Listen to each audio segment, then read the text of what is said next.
Ce week-end, Mo Salah a marqué et Mo Salah a officiellement dépassé Thierry Henry avec 176 buts au classement des meilleurs buteurs de l'histoire de la Première Ligue. Le petit astérix est important depuis 1992, vous connaissez le dicton.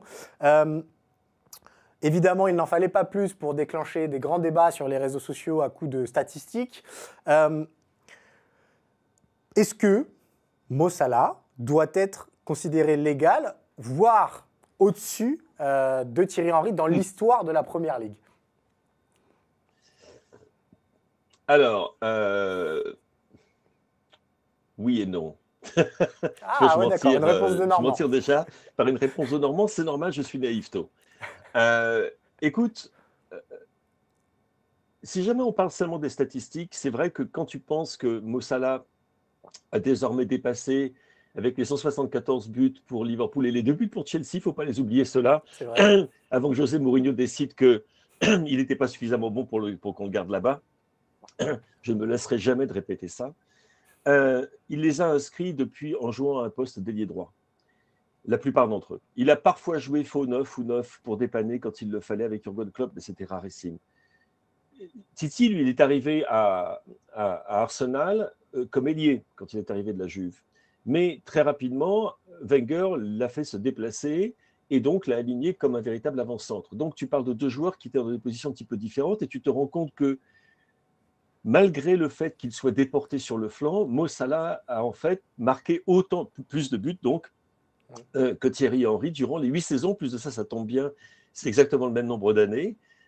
Et donc de ce côté-là, tu peux dire qu'il est encore plus efficace.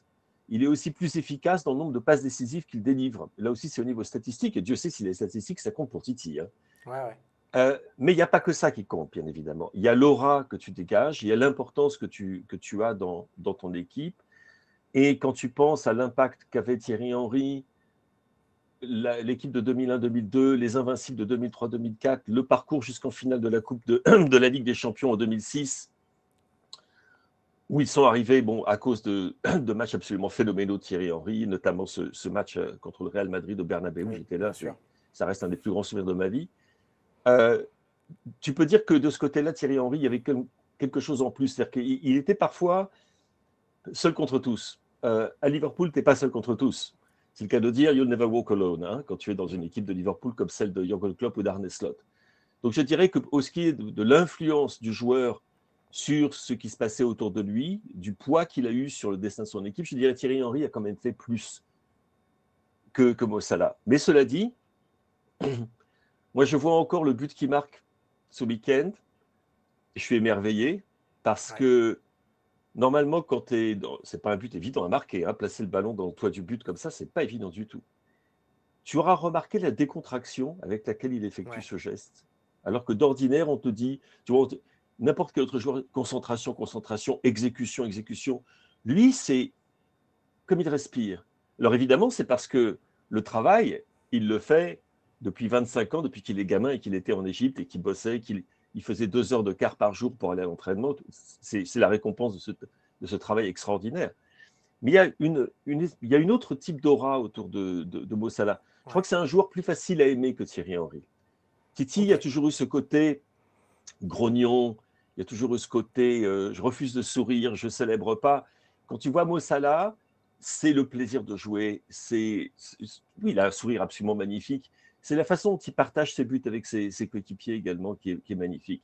Alors moi, comme toi, comme tout le monde, je pense qu'on a tous un faible. C'est un de ces joueurs, c'est comme Dennis Bergkamp, c'est comme Gianfranco Zola, c'est des joueurs comme ça, qui transcendent absolument, et Thierry Henry, il faut le reconnaître, mais dans un style différent, qui transcendent absolument toutes les allégeances qu'on peut avoir vis-à-vis de certaines couleurs. Et puis je dirais que maintenant, de toute façon, il est au niveau de l'histoire de Liverpool même, je crois que le seul joueur avec lequel tu puisses le comparer, c'est Kenny Dalglish. Autrement dit, c'est Dieu le Père. Donc, ça veut dire qu'il est tout en haut, tout en haut, tout en haut, tout en haut du panthéon de l'histoire de la Première Ligue. Il est parmi les joueurs qui ont écrit son histoire, il est parmi les joueurs qui resteront dans son histoire.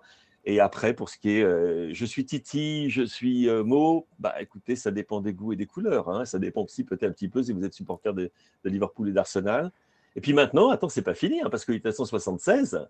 Oui, Il y a peut Frank encore Lampard grimper. qui est à 177, Ouais, et puis il y tout a à Kun fait. Agüero qui, je crois, est à 184. Donc, il y Tout à aura fait. encore d'autres records qui vont tomber.